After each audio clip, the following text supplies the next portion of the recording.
forzata. Sono qui a Salamanca, in Spagna, non si può uscire di casa. L'emergenza virus, siamo tutti fermi. In questo periodo molto particolare. E adesso sono 25 giorni che sono assolutamente da solo. Praticamente spacco legna e faccio pane. Appena questa follia del coronavirus sarà finita. E quando riprenderemo a suonare insieme sarà uno shock. Sono sicuro che la musica ci sarà.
Di una vita vera, il posto dove mio papà aveva lavorato la terra, dove poi io ho costruito una casa e insomma è un po' il posto dell'anima. Il mio posto dell'anima si chiama Tucconi e quindi ho detto la chiamiamo TUK. Mi piaceva questa cosa e poi sulla U un piccolo accento strano che è difficilissimo peraltro da trovare sui computer, alcuni impazziscono e dicono come facciamo a trovare questa cosa.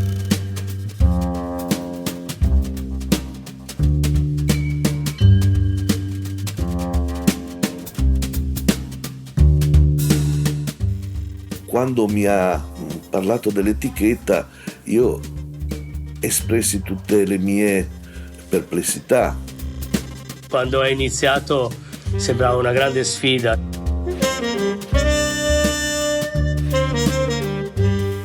Indica una direzione musicale molto precisa. Abbiamo fatto un disco molto importante per noi che è 30. Molto importante perché festeggiava proprio il 30° anniversario, mamma mia, del nostro stare insieme, del fare musica, di divertirci, di essere amici.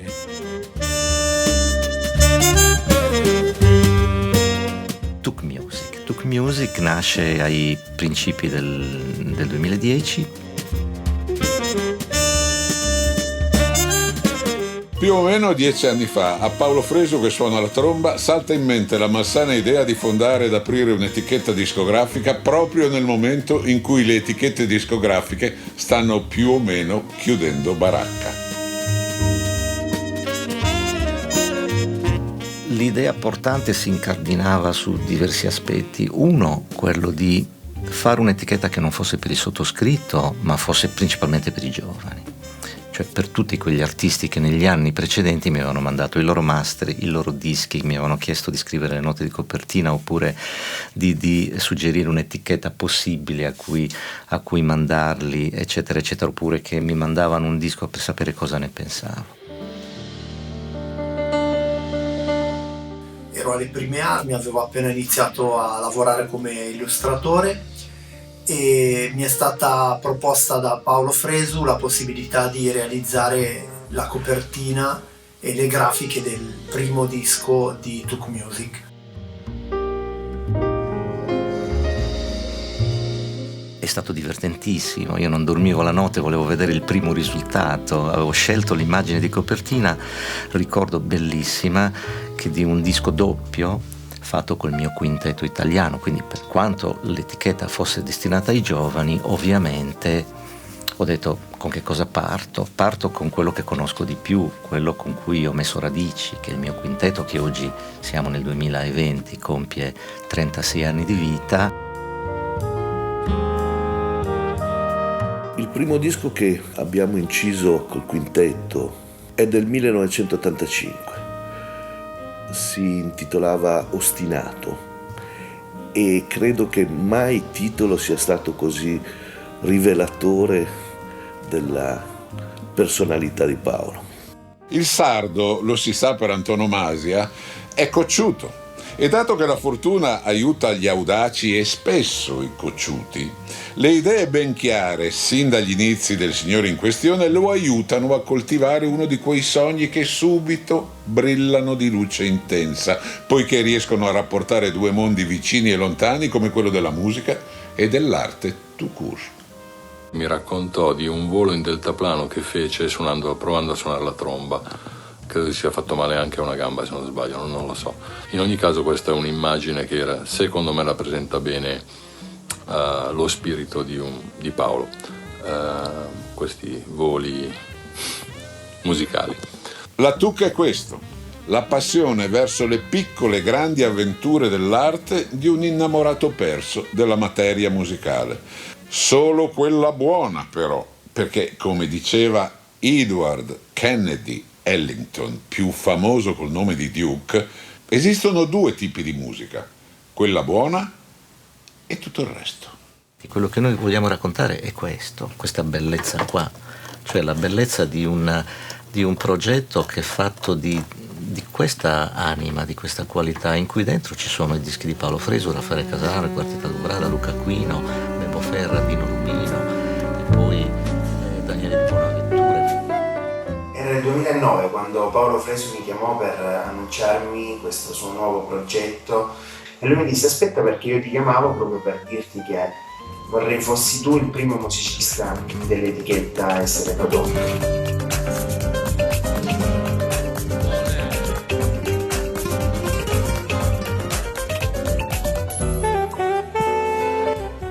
Molto complesso perché si nutriva di molti stimoli, dal flamenco al rock, alla musica elettronica, e quindi mi trovai a dover realizzare un'immagine complessa. La cosa interessante che volevo farvi notare è che all'interno è riprodotta un'immagine differente da quella di copertina ed è uno degli step tra i tanti che ci sono voluti per realizzare poi la cover definitiva. Ci si confronta anche su alcune direzioni artistiche da prendere, sulla copertina, su il packaging del disco. L'illustrazione porta dentro se stessa molti significati diversi, è molto forte, alcune volte è molto contemporanea, cioè racconta molte cose diverse e io volevo che questi illustratori raccontassero anche una molteplicità di pensieri, di passioni che cercavo di mettere in seno a questa etichetta.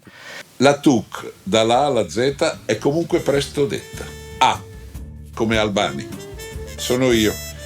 Perché se invece mi chiamassi Zagor mi trovereste alla Z, ma da quasi 30 anni sono accanto al fondatore come manager e per la Tǔk talvolta consiglio e aiuto nella produzione. C'era una esplosione di jazz italiano di grandissima qualità, molto eterogeneo, molto ricco, molto articolato un po' in tutta Italia.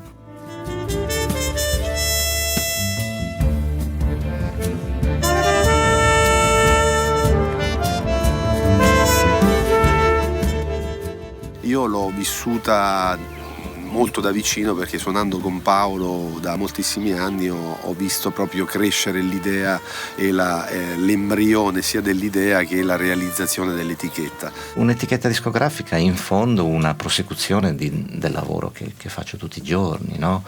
Laddove non ho mai visto una differenziazione netta tra il mio essere sul palco oppure il mio essere direttore artistico o il mio essere direttore dei seminari di Nuoro. Per me è tutto è come una sfera, tutto ruota intorno. La scrittura, la registrazione, l'essere sul palco, dirigere un festival, dico sempre che è come scrivere una partitura, hai un foglio bianco dove non metti le note ma metti i nomi degli artisti, i progetti e così via.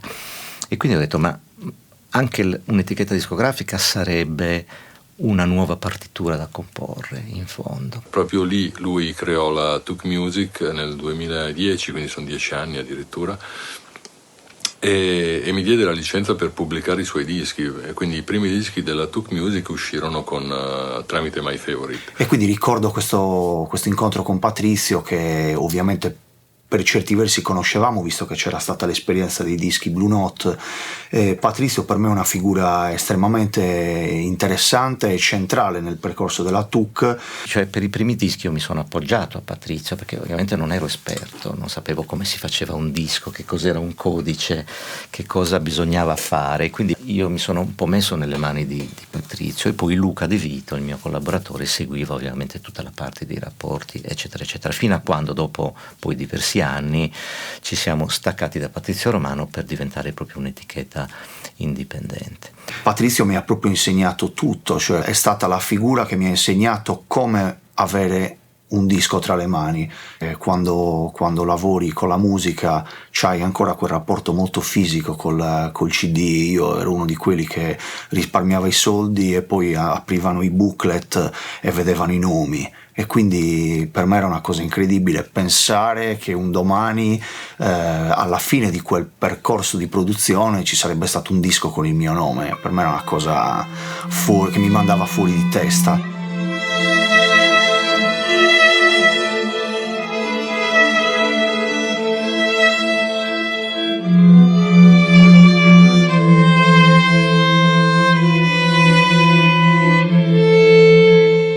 Ci sentiamo un po' una famiglia, i dischi hanno tutti un filo secondo me poetico molto, molto simile, e molto bello anche che spesso insomma chi ha registrato dei dischi per la Tǔk è partecipe in altri dischi della Tǔk, per quello che quindi parlo di famiglia, proprio per questa bellezza di comunanze musicali e di intrecci musicali.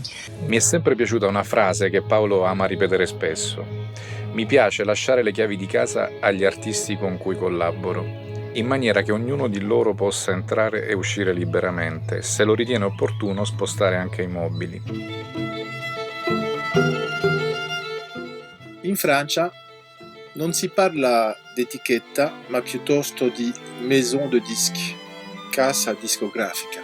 Preferisco questo termine perché davvero Paolo è riuscito a essere l'architetto e il costruttore di questa magnifica casa musicale in cui gli abitanti sono tutti degli artisti di grande qualità, musicisti, certo, cantanti, ma anche illustratori,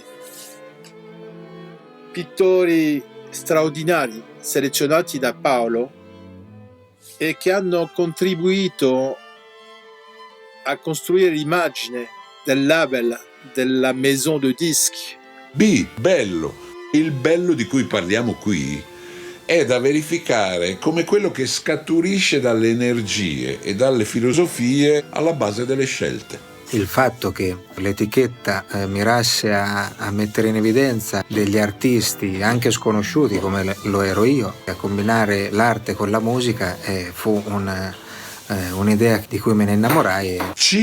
Le cover, le copertine che Tǔk ha scelto di immaginare e interpretare nel senso più artistico possibile, chiedendo a una miriade di bravi artisti contemporanei di mettere a disposizione una propria opera in qualche modo collegata al lavoro discografico. E scoprendo così piano piano questo mondo straordinario degli illustratori italiani, che sono bravissimi e che spesso sono costretti peraltro a scappare dall'Italia, perché oggi forse il mondo dell'illustrazione anche in Italia inizia ad avere una certa attenzione, un certo peso, però 10 anni fa sembrava essere veramente un po' messo da parte. Io quello che facevo era aprire il Domenicale di Repubblica, oppure il Sole 24 Ore, oppure vedere un libro. Quando vedevo un'illustrazione che mi colpiva particolarmente, lo faccio tuttora, vado a vedermi in fondo, magari a destra in piccolo piccolo, il nome dell'illustratore che bisogna guardare con la lente di ingrandimento, e poi vado in internet, lo cerco, lo contatto, e non c'è stato un illustratore che mi abbia detto, un'illustratrice che mi abbia detto no, non voglio farlo.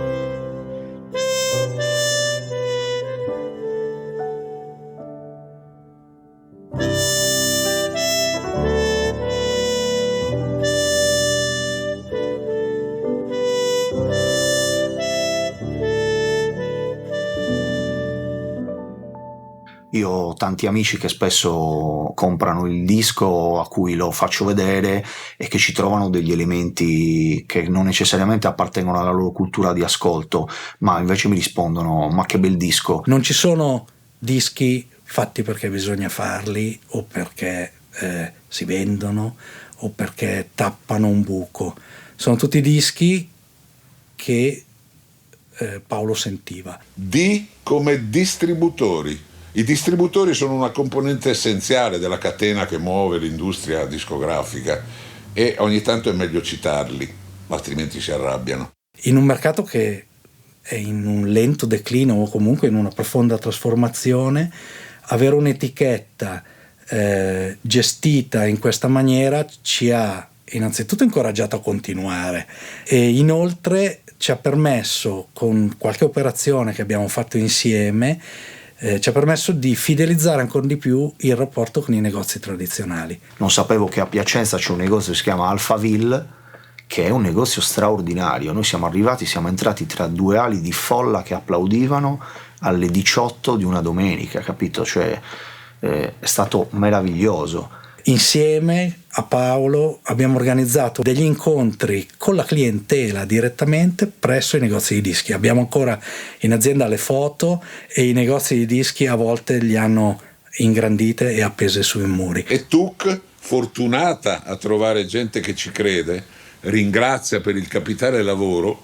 Ducale Music per l'Italia, Believe per il mercato digitale, Curious per Germania e Austria, Pick Up Record per il Giappone, Jazz World per Hong Kong, AN Music per la Grecia e ovviamente tutti i coraggiosi negozi di dischi rimasti attivi nel mondo dopo l'avvento dell'era degli MP3.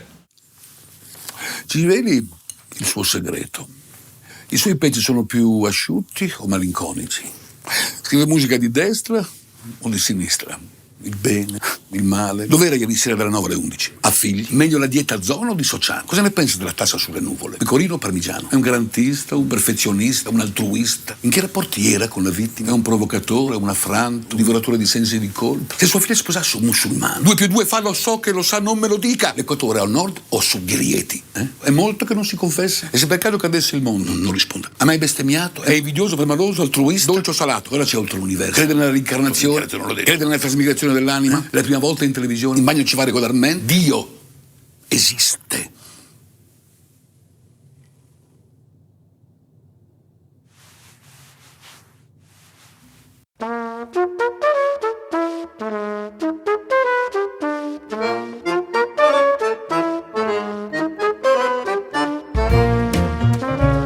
Si su una squadra nuova con Carmine Ioanna, fisarmonicista eccezionale, con Marzia alla batteria, Bendola al contrabbasso e Shade Mangiaracina al pianoforte, e nello studio Demetrio realizziamo acustico con la Q.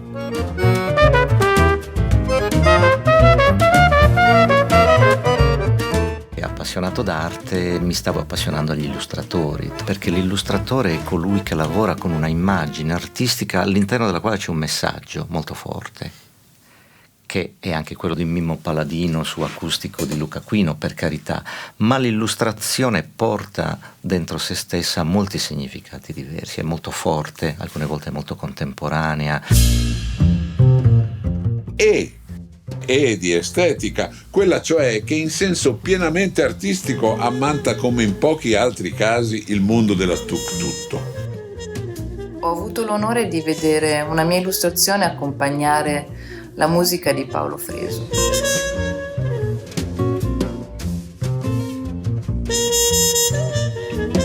Ed è venuto in occasione dell'album Desertico. Questa illustrazione è nata a sé. Poi Paolo l'ha vista e gli è piaciuta. Perché lavorate con Tǔk? Perché è bella in tutti i sensi. È anche una grande emozione. Non capita tutti i giorni di aver modo di conoscere, di collaborare con un musicista del calibro di Paolo. Ma a volte è semplicemente così che avviene, probabilmente. Vedi qualcosa e hai la certezza che stesse aspettando te. E viceversa.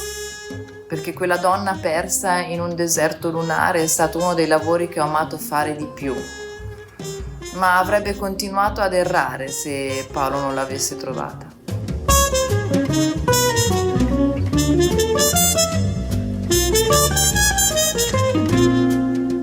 Era nata da pochissimo questa sua idea, credo il primo anno, il secondo anno dalla nascita dell'etichetta, e mi chiese, durante uno dei nostri viaggi, mentre andavamo in giro a suonare con i Devil Quartet, mi chiese: ma cosa stai facendo?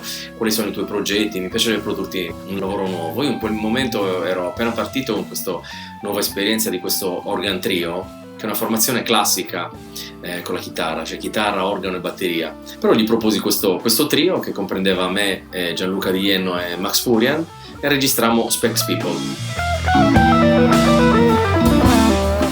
Oggi, per esempio, se si vanno a vedere le caratteristiche di un CD, sono quelle che lo rendono diverso dal resto del mercato, secondo noi. Quindi penso a il CD cartonato negli anni 90, io ricordo quando compravo i primi cartonati, era una chicca, era bellissimo questo CD senza plastica, e noi praticamente abbiamo fatto solo e sempre cartonati. Il formato leggermente più grande, sono tutte cose che io vedo quando vendiamo i dischi alla fine del concerto che fanno la differenza. F. Alla F immaginavate Fresu, vero? Niente affatto. F invece come formato, ovvero sia il formato extra, fatto tanto per distinguersi, scelto da Fresu per la misura di questi maledetti CD, e questo dannato formato non si adatta. Molti dicono: ma io non so dove metterlo. Bene, ne siamo felici, lascialo sul tavolo, oppure mettilo, perché i dischi della Tǔk sono più grandi del normale. Questa fu un'idea, devo dire, di Patrizio Romano. Ma a lungo andare la scelta furba, altra F, paga, perché sino a che i dischetti sono 1, 2, 3, allora ti arrabbi e basta. Ma poi capisci, e allora o ti costruisci un mobiletto apposta per queste misure, oppure ti viene l'idea di creare una parete di mini quadretti musicali. Poi il booklet del disco doveva essere ugualmente molto spazioso.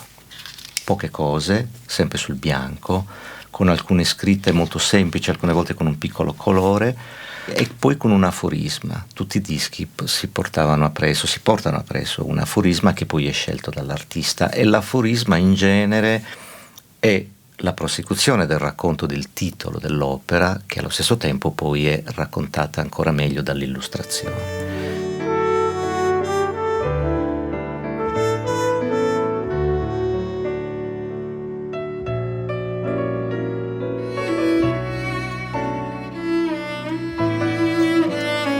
Quindi abbiamo iniziato a costruire, un po' il pensiero filosofico sul quale si basa l'etichetta, che è fatto non solo di musica, ma è fatto di relazioni tra musica e immagini, relazioni tra musica e spazi, relazioni tra musica e concetto. Quest'idea dell'aforisma di ogni disco in realtà è la voglia di dimostrare che la musica non è una, che la musica sono molte, e che il linguaggio poi dell'arte in qualche modo è sempre completamente legato.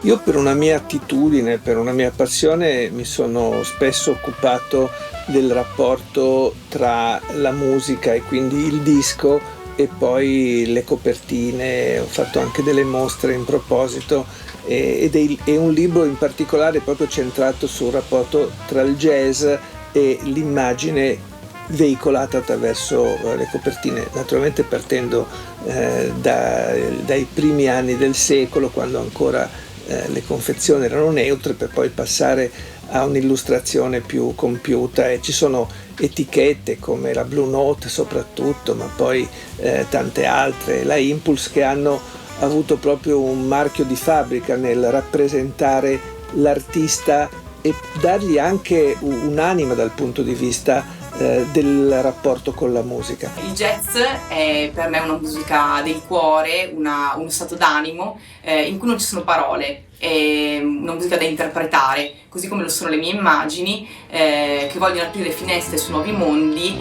e creare delle nuove prospettive.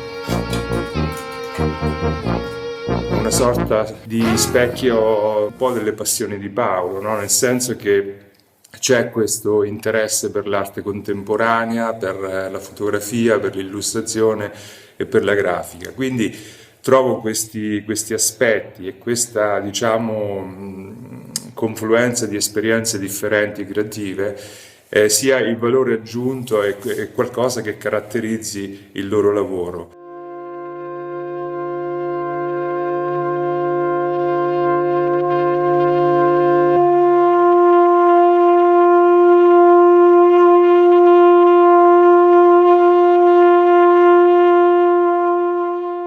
Con l'etichetta discografica Tǔk Music ho collaborato facendo la copertina e alcune illustrazioni interne di un CD fatto per i 30 anni del quintetto di Paolo. Quello che sentite è il suono di Paolo e le immagini che state vedendo le ho fatte appositamente per Paolo. Ecco, grazie mille. Ciao.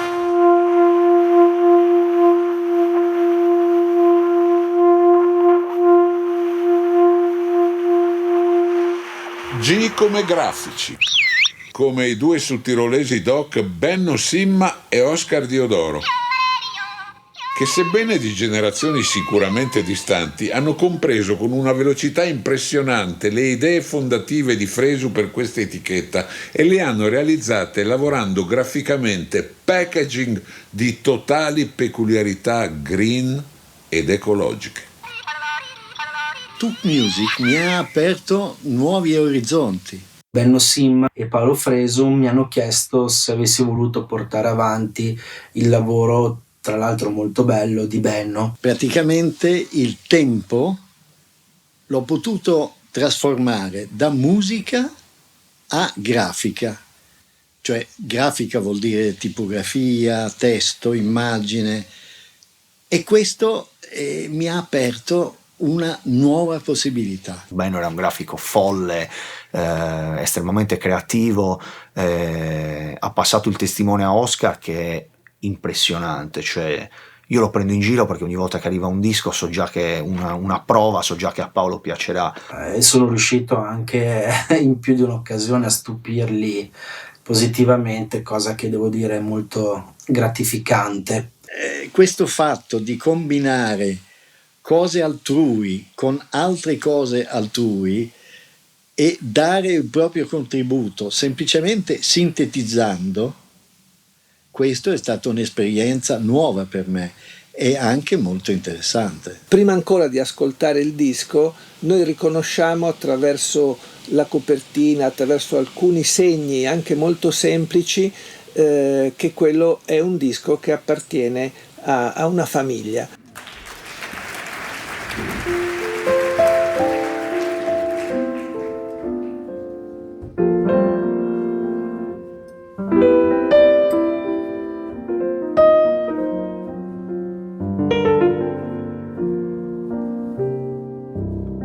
I've known Paolo now for more than 20 years. We met and we instantly had a great musical connection, a great personal connection, and we played everywhere.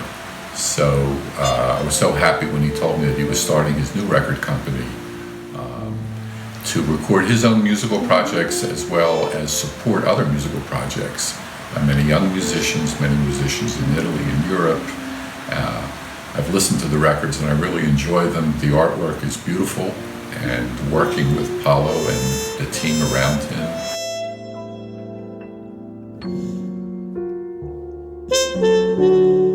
Io credo che i musicisti con cui abbiamo oggi più continuità e che hanno fatto più di un disco sono quelli che corrispondono di più all'idea di Paolo, che non è un'idea musicale, è un'idea proprio, è un'affinità artistico-personale molto forte. Il bello di questa struttura è che non è una struttura fissa, ma è una struttura mobile. Io vivo con loro spesso quando andiamo in tournée, in concerti, e mi rendo conto che le idee nascono in treno, quando si viaggia in aereo, durante una cena, in camerino prima di suonare. Quindi la cosa bella è proprio questo work in progress. Che oltre a suonare la musica del disco sei tu a scegliere la cover della copertina e sei sempre tu a scegliere l'aforisma che poi sarà inserito all'interno del booklet del disco.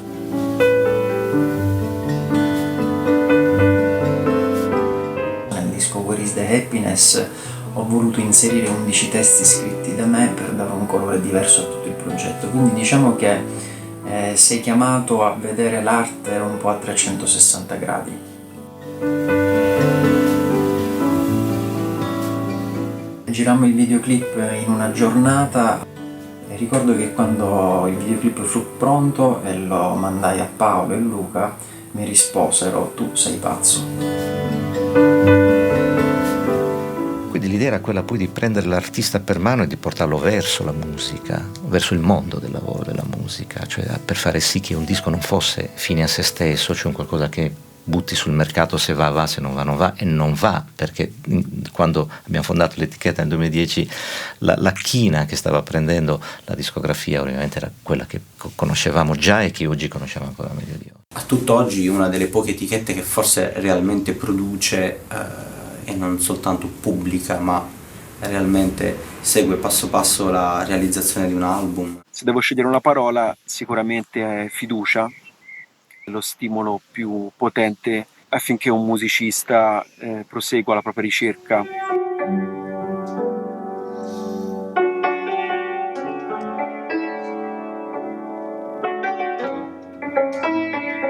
Con Paolo Fresu è successa una magia tanti anni fa. Solo per te, convinco le stelle a disegnare. Stavo registrando in realtà un album già scritto, finito, costruito insieme alla band. Solo per te. Ho iniziato a cantare una cosa che sentivo da dentro senza aver scritto nessun testo. Era notte, in realtà pensavo non ci fosse nessuno. Corrado ha ascoltato e ha pigiato rec, quindi ha registrato. Come la neve non sa. Finita questa registrazione incredibile, siamo stati un po' tutti presi dall'emozione forte. Anche Caterina Caselli, a cui avevo mandato la canzone per far sentire quello che era la magia del momento della registrazione del nuovo album. E Caterina, che ha sempre avuto delle idee molto chiare, mi propose Paolo Fresu. Per me era irraggiungibile, dissi vabbè Caterina, se riuscite voi, non lo so. Comincia tu Paolo, anzi continua tu Paolo.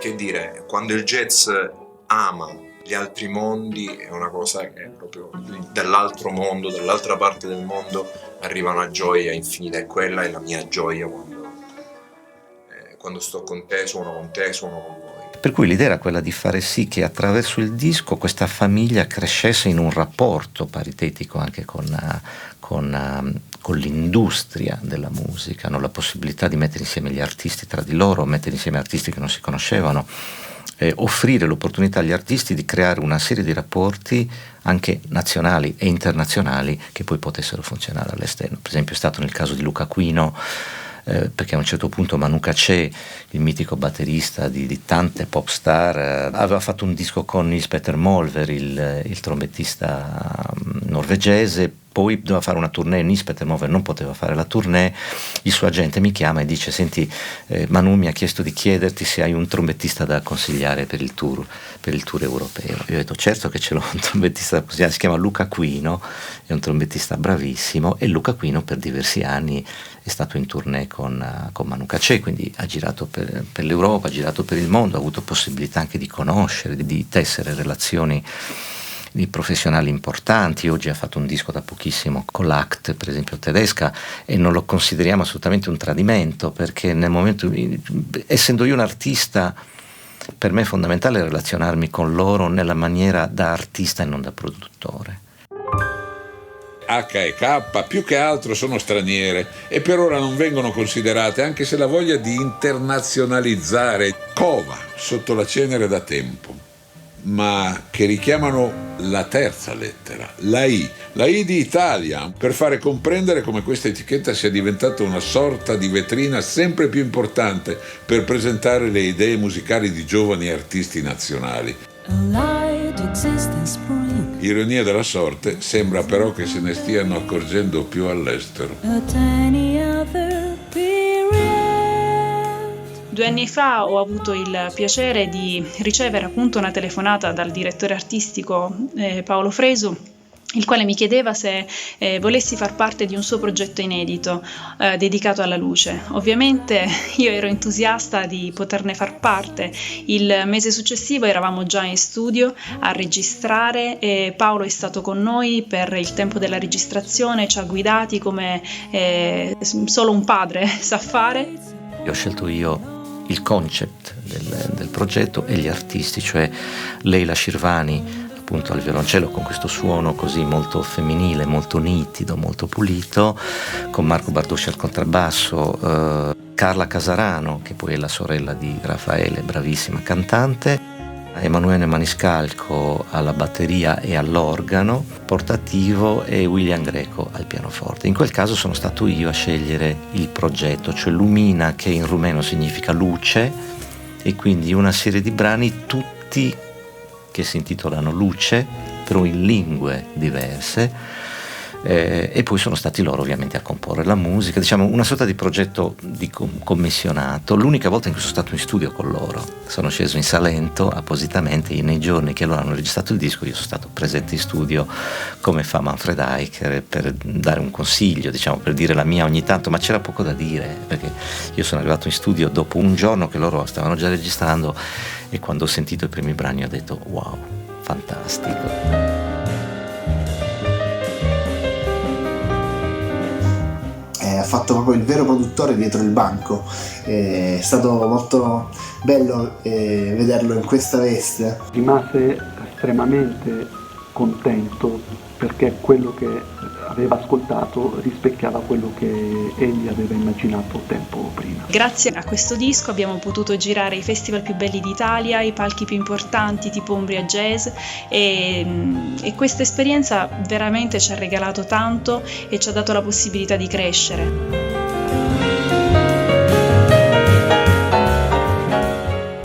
L di Luca. Non si può fare a meno di considerare lo straordinario lavoro connettivo del signor Luca De Vito da Nuoro. Ormai da anni figura importante nell'entourage di Paolo, ma non c'è altro da dire se non citare un grande classico. Uno così o lo si uccide da piccolo oppure piano piano comincia ad apprezzarlo e forse anche ad amarlo. Aspetta, Tǔk, devo mettere l'accento. Devo dire, speriamo che lo trovino. Fondamentale, no, ce l'ho io, fondamentale. Va bene. Questa è perfetta. Questa è proprio la penultima. La penultima è la prima. La prima. E poi l'accento sulla U. L'accento.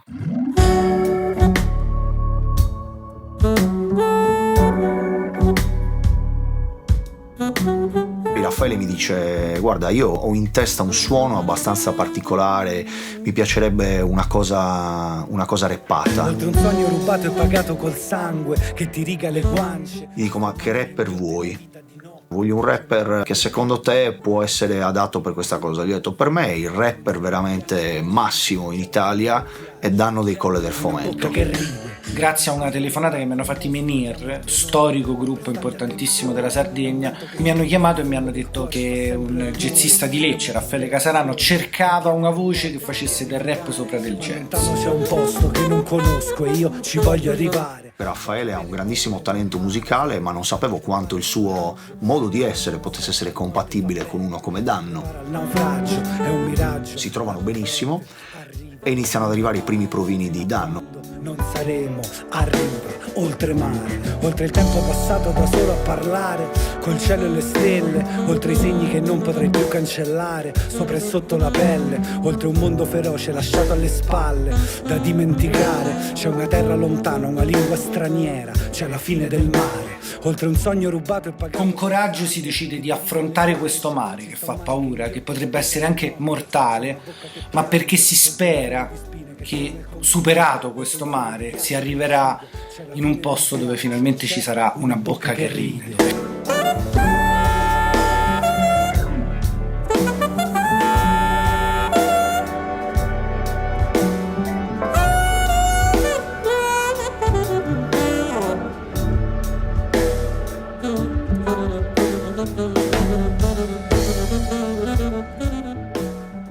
Tu che è un'emozione perenne, devo dire che dopo 10 anni continuo ad emozionarmi principalmente all'idea del far nascere le cose dal nulla, perché poi a me è la cosa che piace di più nella vita, l'idea di avere di avere una casa con una parete vuota, perché dici cosa ci metto?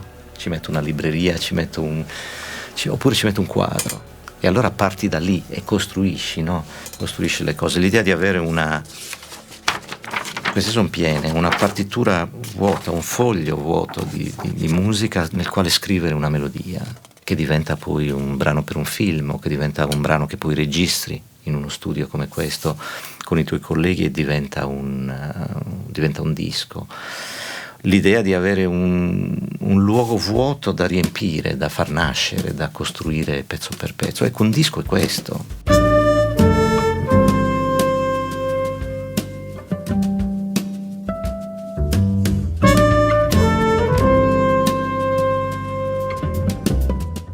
A guidare tutto il progetto è stato il gusto per l'analogico, in sintonia con le atmosfere dell'album. Un ritorno all'acustico e alla manualità. Parto quasi sempre da carta e penna, è il modo che preferisco per dare forma a un'idea, prima ancora di accendere il computer, senza tecnicismi. Aiuta a dare spazio al puro ragionamento.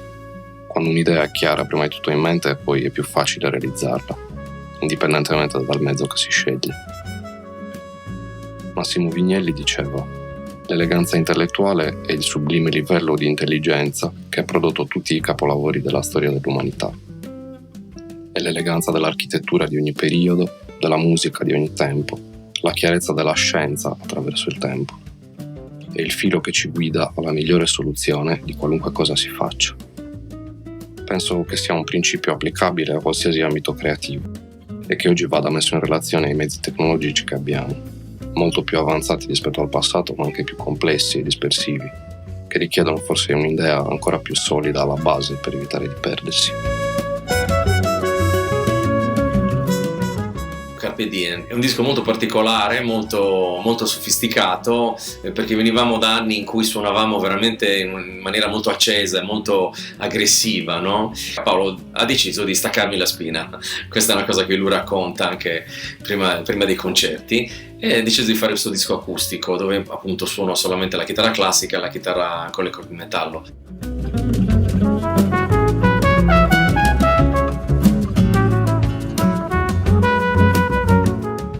Dal punto di vista tecnico sono, a mio avviso, davvero eccezionali.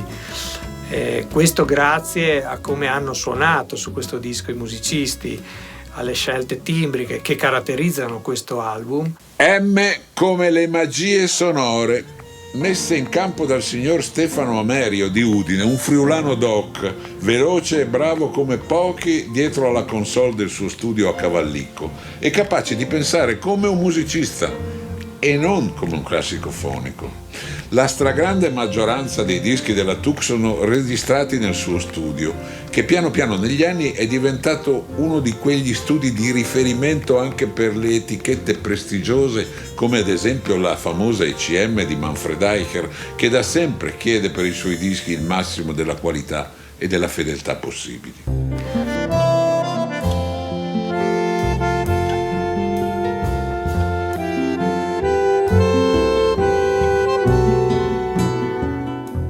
E poi abbiamo anche i fotografi, in questo caso un'opera di Mario Dondero, che se n'era peraltro andato da poco, ma Mario viveva poi a Fermo. Fermo è la città di Daniele di Bonaventura, quindi un disco di Daniele con questa bellissima fotografia, una fotografia di Marco De Logu, fotografo di origini sarde, su un disco che si chiama Trigono del quartetto d'Archi Arbolada con Rita Marco Tulli e con Marco Bardoscia. Questa è Ferri, la fotografia originale di Fabrizio Ferri, grande fotografo del pop e non solo, e anche una fotografia per il disco Madera Balsa di Gianluca Moro. Sono delle cicogne, sono dei puma, sembrano delle illustrazioni, invece sono delle fotografie. Che a piedi scalzi se ne va in un paio di scarpe alla felicità. Per chi ha la scarpa vecchia al piede, con una nuova di essere felice, crede chi ha quelle nuove sulla pelle, felicità indossarne di più belle. La capacità di mettere insieme squadre molto eterogenee, quasi impossibili da immaginare insieme, temperamenti e orizzonti musicali, culturali molto differenti, ma uniti da un desiderio di essere fortemente comunicativi. Ciao a tutti. Ciao. Perché sono qua? Io, Natalio Mangalavite, e di là. Monica De Muru, ciao a tutti. Perché? Perché vogliamo festeggiare la Tǔk. La Tǔk, l'etichetta di Paolo Fresu, che ci ha permesso di fare il nostro primo disco Madera Balsa, ok? La Tǔk non è soltanto un'etichetta, è anche una casa, una factory dove si immaginano modi di suonare e modi di pensare il mondo. Grazie Tǔk, buon compleanno, alle prossime. Africa es.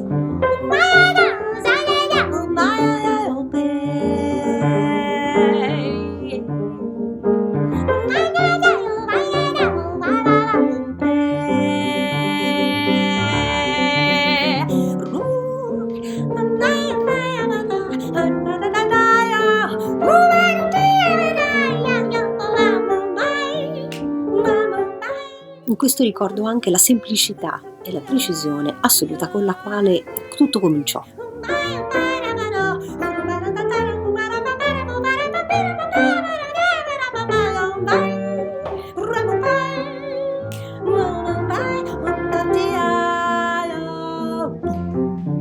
Appoggiando le mani, tutto il peso, con quella sua misura fisica, che è anche la misura del suo suonare, del suo stare al mondo, dice: bene, adesso registriamo.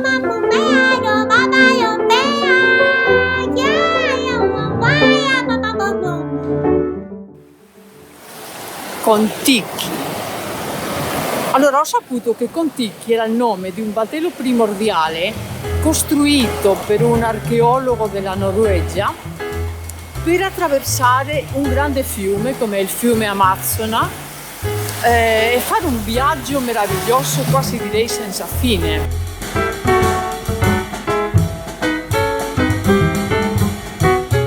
Questa è un'opera di Pilar Cosío Gómez, che è una cara amica spagnola di Cantabria. Gioca a contrasto tra il titolo Conticchi, che fa riferimento a un viaggio lungo l'Oceano Pacifico, e l'immagine delle proprie gambe che camminano, quindi l'immagine di una normale passeggiata quotidiana che facciamo tutti noi, in cui magari però facciamo degli enormi viaggi con la mente.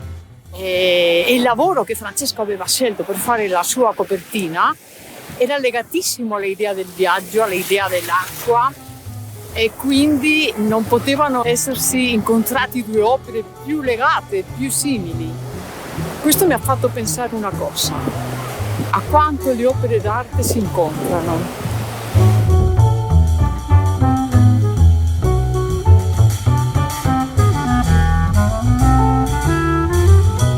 È emozionante partire dal nulla e arrivare poi a trovarti nelle mani un oggetto che non è un oggetto morto. Il disco non lo è ancora, alcuni lo pensano, però non lo è. N e O. N, no, così non va. A volte rimprovero bonariamente a Paolo di essere troppo artista e poco produttore. Io gli rimprovero questo da suo grande fan, e se devo parlare di criticità ti dico che magari qualche disco avrei atteso a farlo o non l'avrei fatto, perché comunque non posso dire che abbiamo fatto sempre bene, ecco. Poi magari quel disco, non so, che io avrei evitato, è un disco che è nel cuore di tanti, quindi alla fine penso magari aveva ragione Paolo, o comunque vabbè, andiamo avanti. Che bello, apprezzando i meriti di Tǔk anche quando non servirebbe esagerare, ma la vita lo si sa, è così. Io non metto bocca nei progetti, non sono un produttore come Manfred Eicher, per intenderci, che quindi sceglie non solo gli artisti ma poi entra in merito anche alla musica, è presente in studio di registrazione quando gli artisti, il produttore vecchia maniera, che oggi non esiste praticamente più. Nel momento in cui io scelgo un artista è perché mi piace quell'artista, mi piace la sua idea del fare musica, dietro di lui c'è una vita straordinaria, no? Che è fatta di altrettante emozioni, che è fatta di incontri, c'è una stima, c'è un artista che conosci molto bene, ma poi magari c'è un artista che conosci poco e che cerchi di capire cosa è, dove vuole andare, dove potrebbe andare.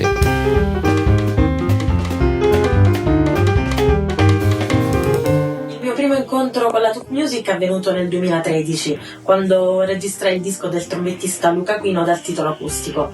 Qualche anno dopo invece iniziai con la Tǔk un rapporto diverso, perché Paolo Fresu produsse un mio disco uscito 2 anni fa dal titolo Le mie donne. P sta per programmare. È normale che sia più facile investire sui nomi più famosi, ma senza un investimento sui giovani non ci sarà un futuro del jazz in Italia. Paolo e la Tǔk per questo motivo sono preziosi, perché guardano al futuro, hanno una visione, un'idea, un progetto, e tutto ciò paga, rende la musica eterogenea, viva e vitale. Abbiamo bisogno di impegno, di progettualità e di voglia di investire sul futuro. Credo che queste siano tutte cose importanti e da questo punto di vista l'etichetta ha una responsabilità importante, che è quella del tessere relazioni, tessere rapporti, far conoscere quel musicista nei festival, nei jazz club, costruire delle modalità, diciamo, di lavoro che poi possano far crescere tutto. Cresce l'etichetta, cresce l'artista, cresce un progetto. E Fresu direi che se la cava bene anche in questo caso, poiché ha ben chiaro in testa un concetto: Q, qualità. Sembrerà un tormentone, ma la qualità che contraddistingue Tǔk è davvero tale. Ed è bello notare come tutti gli artisti chiamati ad un'incisione abbiano dato il massimo per ottenere un risultato che nessuno gli aveva chiesto a quel livello, ma che alla fine è invece magicamente venuto a galla.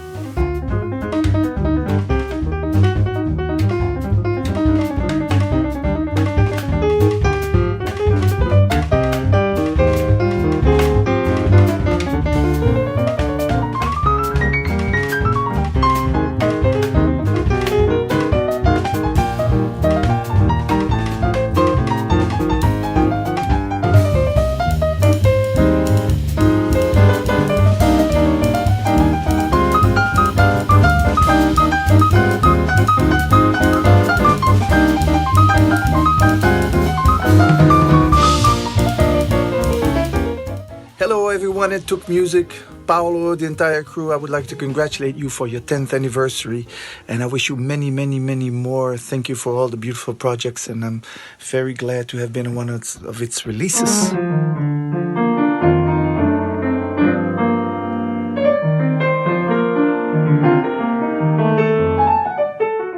Hi, these were some notes of Paolo's tune Metamorphosi. We played this piece with Jon Christensen and Paolo Danielson and David Links in a project called Heartland 20 years ago. David called it Here Be Changes Made. Here be changes made. And changes have been made. Today, especially.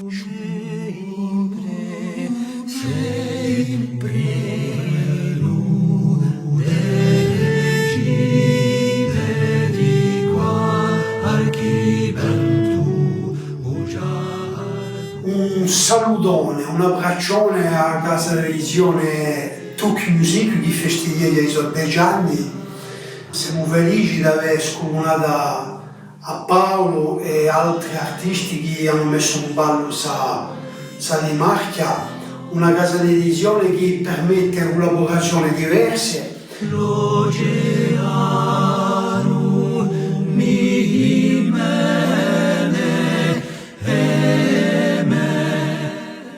E poi anche il divertente lavoro sulle tipologie, perché Tǔk poi ha una serie di sottoetichette. R come Reloaded. Progetti rieditati, il primo è stato Argilla di Onella Vanoni, che è un disco prodotto dal sottoscritto e da Beppe Quirici nel lontano 1997. Argilla è questo disco meraviglioso, fatto appunto con Paolo Fresu e altri jazzisti straordinari. È stato un lavoro divertentissimo da fare live in studio, la cosa più bella del mondo, e anche un grande abbraccio al mio amico Paolo. Poi Garofani Rossi, un disco di Daniele Di Bonaventura che lui aveva fatto l'anno scorso per conto suo con tutti i canti della Resistenza. Live. Tǔk Live tratta un po' le registrazioni dal vivo. Voice. Tǔk Voice, in cui ospitiamo i lavori con le voci. Mi chiama al telefono e mi dice che sì, gli piacerebbe pubblicare il mio nuovo disco con la sua etichetta. Anzi, vorrebbe addirittura inaugurare una nuova costola, la Tǔk Voice, con il mio disco. Esce Roses of the Day, che ha dentro un piccolo miracolo, una canzone che inaspettatamente risulta aver scritto con John Cage, morto 13 anni prima. La storia è buffa, una di quelle che forse avrebbero fatto sghignazzare il compositore americano. Avevo preso un suo pezzo per voce sola e ci avevo costruito sopra un arrangiamento al piano con bulloni e scotch sulle corde acute. Dunque mando la registrazione a Lady Sean Peters e attendo timorosa il responso. Il brano è piaciuto, ma così tanto che mi propongono di pubblicare la partitura col doppio nome mio, suo e un diverso titolo. Scelgo di prendere una frase dall'ultima strofa della poesia di E. Cummings che costituisce il testo della canzone, una strofa che manca nella versione di Cage e che mi risuona così potente. Turning from the tremendous lie of sleep, I watch the roses of the day grow deep. E poi la Tǔk Art, che ha avuto un unico titolo per ora, le musiche che ho composto per una mostra su Giotto, che è stata fatta a Venezia qualche anno fa.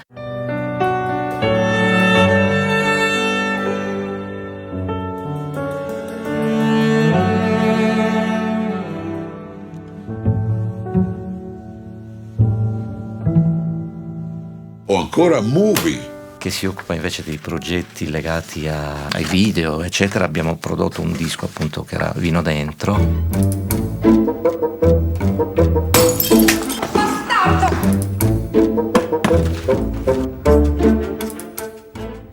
E in quel caso abbiamo ribaltato totalmente la grafica, cioè l'immagine che contorna una parte interna completamente bianca, in quel caso con un'opera di Carla Accardi. E in alcuni casi ci sono anche due opere che sono disegnate dagli stessi artisti. Questa è una fotografia fatta da Gaetano Partipilo e poi soprattutto i disegni di Paolino Dalla Porta. Questo è un disegno di Paolino Dalla Porta. 1, 2, 3, 4.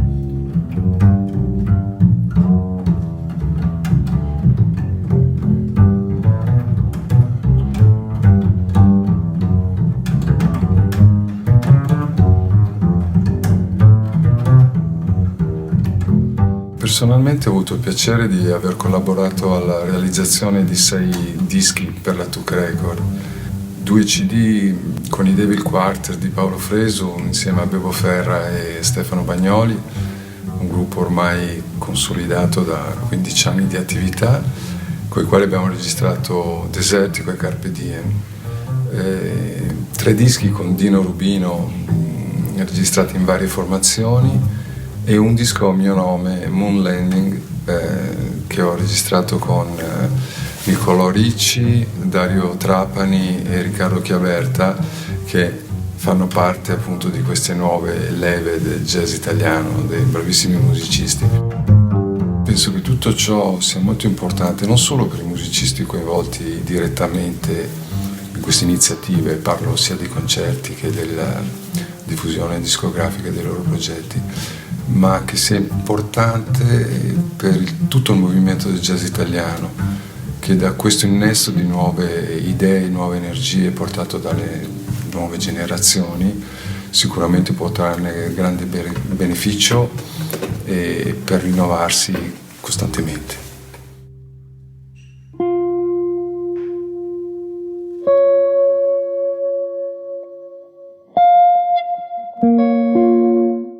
2018 Paolo Fresu mi contatta e mi chiede se voglio far parte di un progetto a cui ha pensato dal titolo Clorofilla, in cui vuole coinvolgere il batterista Enrico Morello e Leila e Sara Shirvani, rispettivamente violoncellista e pianista classiche.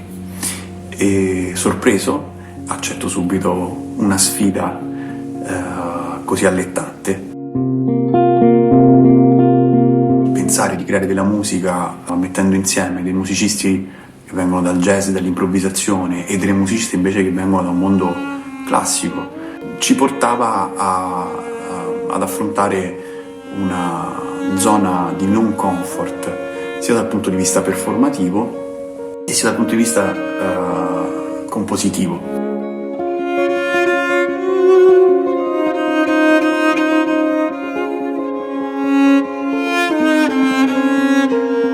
La natura è vista come una donna che si trasforma, e a un certo punto abbiamo pensato alla natura vista come un teatro, come un palcoscenico che si apre e compare questa donna.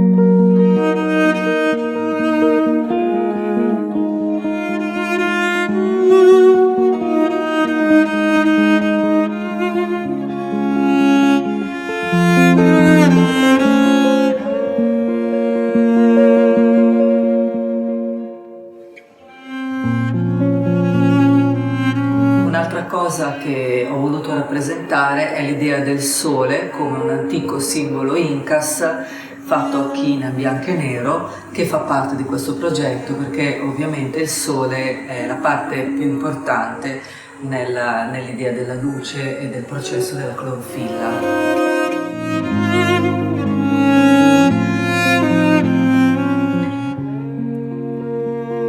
Quello che personalmente cerco nella musica è la trasformazione di un sentire, di una fantasia in qualcosa che, pur essendo musica, quindi rimanendo nell'aria, ha una sua concretezza e anche una sua fisicità.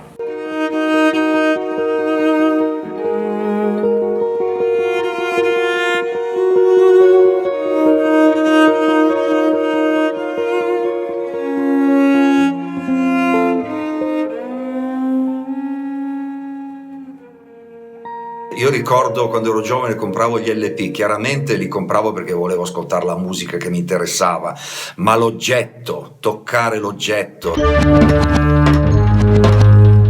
respirare la carta, il profumo della carta, sfogliare il libretto e nel contempo mettere sul lettore un CD registrato bene. Avevo visto che Oscar Diodoro sul suo sito aveva fatto un lavoro del genere con Dante. Aveva fatto un Dante un po' surrealista e cubista. Allora gli ho detto: ma se tu provassi a fare un Dalì su commissione, te la senti?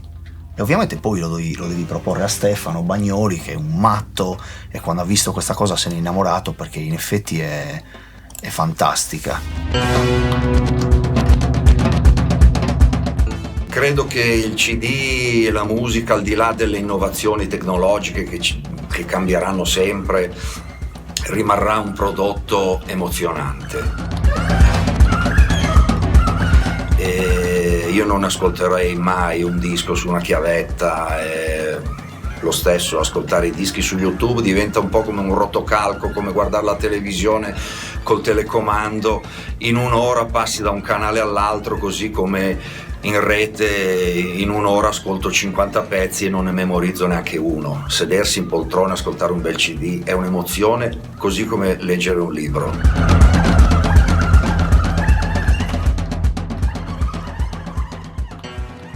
S come shop, perché anche il commercio vuole la sua parte. Esiste un sito, c'è stato un lavoro importante, è un sito interamente in inglese, una scelta precisa, è un sito che dà evidenza a tutta la catena che fa parte di un disco, è una catena molto stretta. la gente non comprava più i dischi fisici, quindi io stesso quando ho comprato a un certo punto una macchina mi hanno detto ma l'impianto per sentire i dischi non c'è. Abbiamo conosciuto Paolo l'anno scorso in occasione di uno dei suoi concerti al Blue Note di Milano. Era da tempo che volevamo fare la sua conoscenza e fin da subito è nata una grande intesa. Questo perché Paolo è un artista del suo tempo che parla il linguaggio della musica digitale, di questa musica che lui definisce fluida. Oggi effettivamente tutto va in una direzione nuova, che è quella della musica, quella che in Italia chiamiamo musica liquida, solamente in Italia utilizziamo questo termine, e che invece è la musica digitale, per cui noi vediamo totalmente di buon occhio peraltro tutto il mercato del digitale. È una nuova realtà con la quale bisogna colloquiare. iTunes, se ci pensiamo, è nato circa 15 anni fa, solo 15 anni fa, eppure già parlandone ho l'impressione di parlare di qualcosa ormai obsoleto, vecchia, superata ampiamente proprio dallo streaming. Quindi il mondo discografico oggi è completamente cambiato e il mio compito è quello di traghettare la musica indipendente in questo nuovo mondo in cui ogni giorno puoi reinventarti. È un lavoro molto complesso, molto certosino, non solo dunque sulla grafica, sul particolare, sul booklet, ma anche proprio sulla gestione poi della musica. Quindi noi collochiamo ogni giorno con Spotify, con Believe, con tutti quelli che si occupano del posizionare la nostra musica, diciamo così, nei mercati digitali, perché va fatto un lavoro di strategia, di marketing,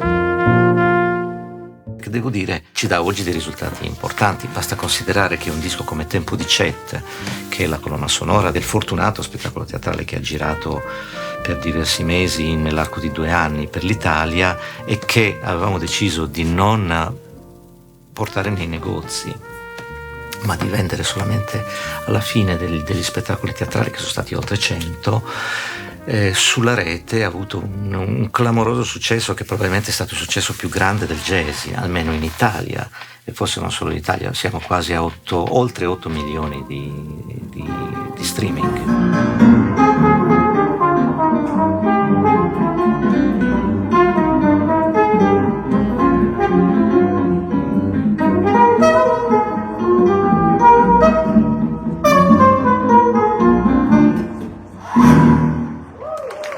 E poi ovviamente c'è tutto il mercato dei concerti, che però non è un mercato solo di Paolo. Accade spesso che dei musicisti ci scrivano: ho fatto una data ieri e abbiamo venduto molti dischi e siamo felici, anche un po' stupiti.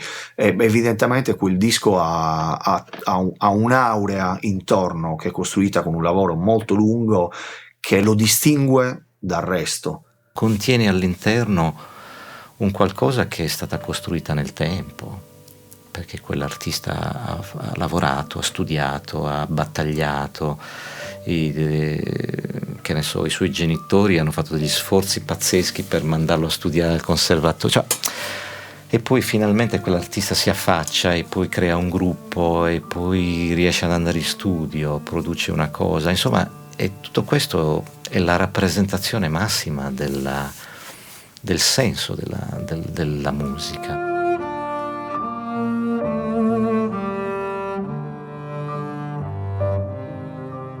C'è voglia di condividere, c'è un sacco di energia positiva che si scambia, tanti musicisti giovani, tante nuove idee.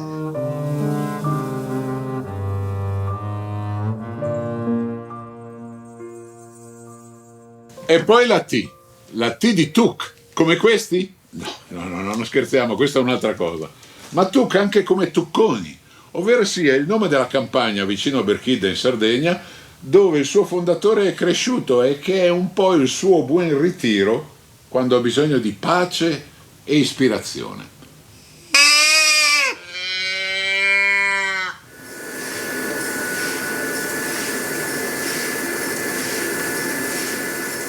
Continuiamo a produrre delle belle cose, mai ponendoci problemi di economia, perché sono dischi che per come sono fatti, costano più degli altri dischi, più dei dischi normali con lo chassis in plastica, che noi continuiamo a vendere allo stesso prezzo e che vendiamo anche poi nel nostro mercato. Cioè Luca va con le sue manine a confezionare le buste per un disco da mandare magari a New York oppure a Palermo, che poi è la stessa artigianalità di Houston che stampa i nostri prodotti e che ce li fa vedere uno per uno, e che alcune volte sono proprio assemblati a mano, uno per uno. Partiamo dal presupposto proprio che la filosofia della Tǔk va condivisa o debba essere condivisa, altrimenti non esce quel prodotto lì, perché se Paolo decide che il disco deve avere un altro formato, io devo potergli chiedere un altro formato alla Houston, e lì c'è Marika che è fantastica, con la quale da sempre stampiamo le cose più strampalate. Diciamo vogliamo la luna e loro ci portano la luna giù per un attimo per farcela vedere, dicono abbiamo una luna così, abbiamo una luna così, quale volete, questa o quest'altra. Possiamo dire che noi facciamo diventare fisico quella bellissima forma d'arte che Paolo e tutti gli altri artisti che collaborano con lui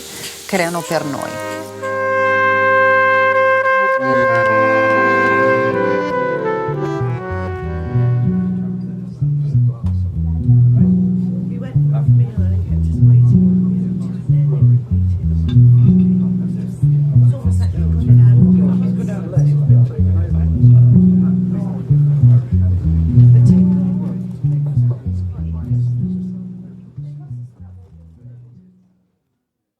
U sta per ufficio stampa, ovvero sia Giampietro Giaccheri. Penso di aver portato il mio contributo alla musica jazz e comunque alla musica dell'etichetta di Paolo, riuscendo a avere rapporti, a interagire, a proporre la musica della Tǔk Music presso un pubblico di giornalisti non necessariamente specializzati, comunque che non avevano a che fare sistematicamente con il jazz.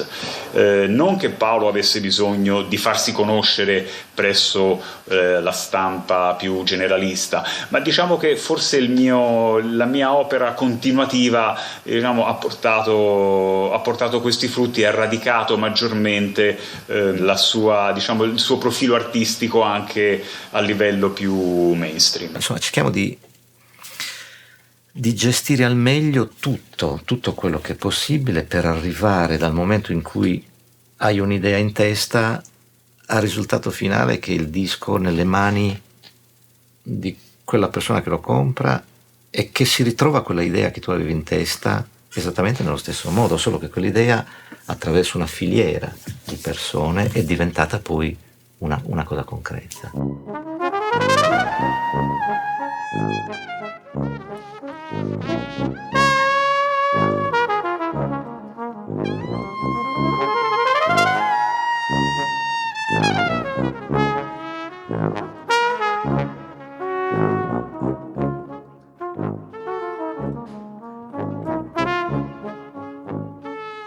Ehi, there.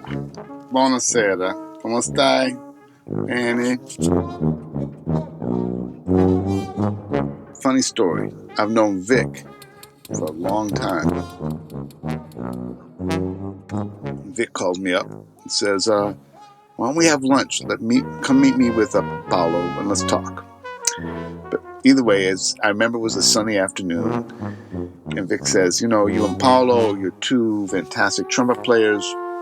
Wouldn't it be great to do a project? And Paolo, being Paolo, says, yes, let's make a project, 2 trumpets.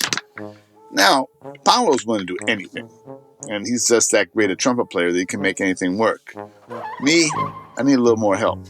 So I said, listen, why don't we, 2 trumpets, that's okay, but why don't we call Gianluca?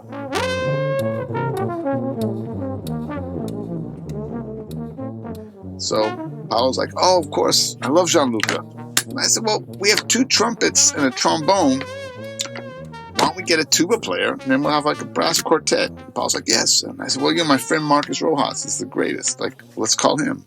So then we have a band.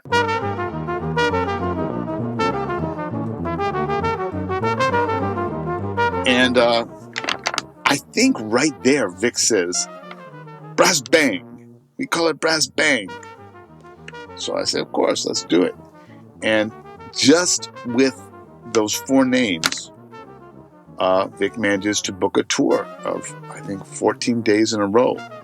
Out of all, 3 or 4 tours, every concert, I gotta say, was so powerful. V, come le etichette che si rispettano, poteva la Tǔk non curare anche quel particolare settore che ormai non è più solo per audiofili incalliti che sostengono che la musica vera salta fuori soltanto dai magici solchi di un vinile? No. Vinili dunque, con buona pace dei problemi collegati al formato e via discorrendo.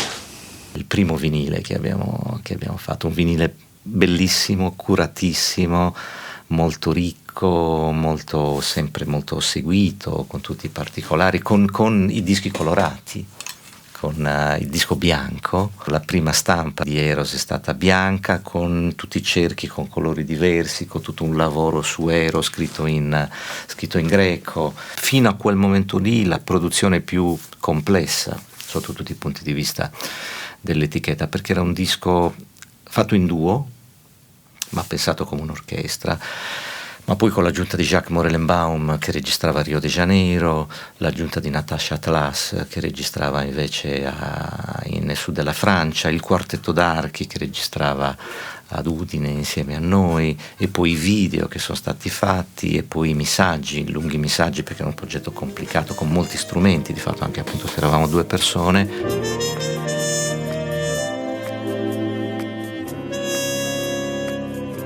Chiaramente ci sono tanti tentativi di poter aprire delle brecce, per cui noi non ci precludiamo niente. Quando è uscito il disco Eros, Paolo ha voluto fare un video vero e proprio, quasi pop.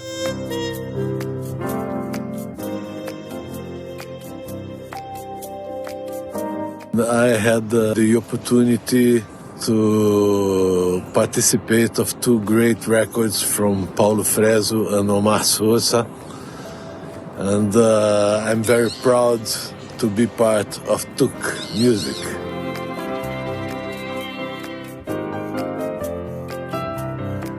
Promocionando la música no solo de músicos internacionales, sino sobre todo músicos italianos con fuerza, con pasión, con talento increíble.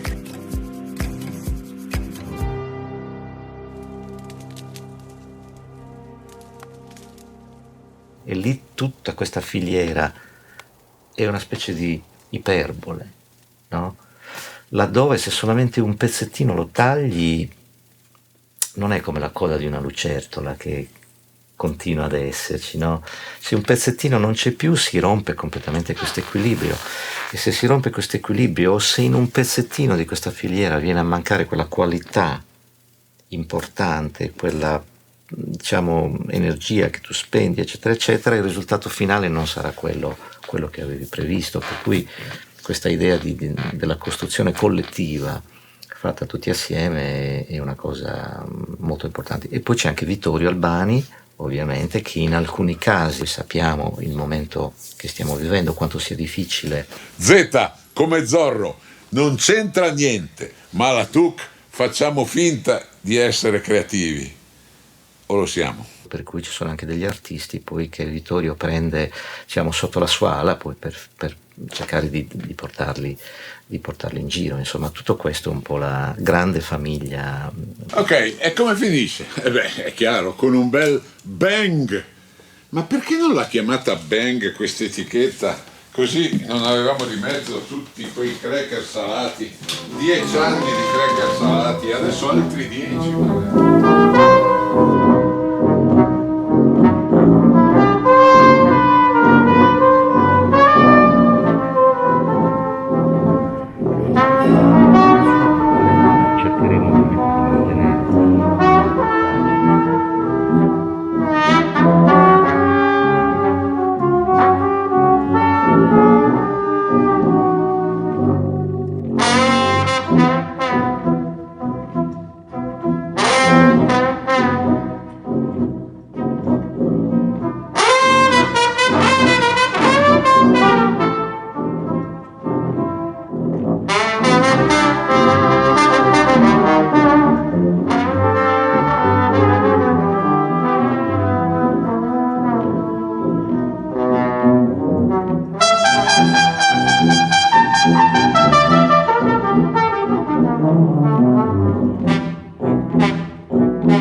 Cappelle con la frangia, non troppo lacca. Buonasera. And I want to congratulate with Tǔk Music for 10 years of this great recording company. Happy birthday to you.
danser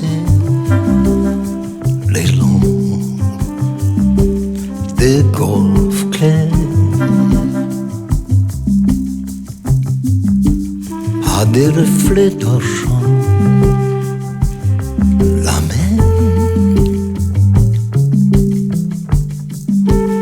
les choses sous la pluie, la mer, au ciel d'été, grand vent, chez plein de moutons,